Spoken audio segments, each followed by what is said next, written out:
ini terdengar unik bagi orang-orang di luar Aceh. Namun, ketika kita menyambangi Aceh, makanan ini akan mudah dijumpai.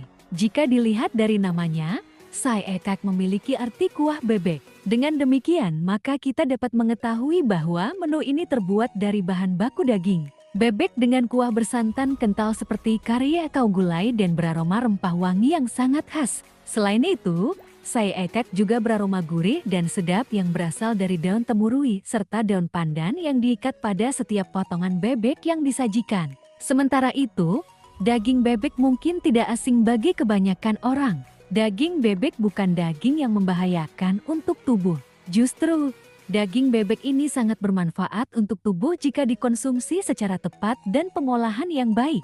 Daging bebek bisa mencegah anemia dan memperlancar sistem pencernaan. Mengonsumsi daging bebek juga bisa menjadikan struktur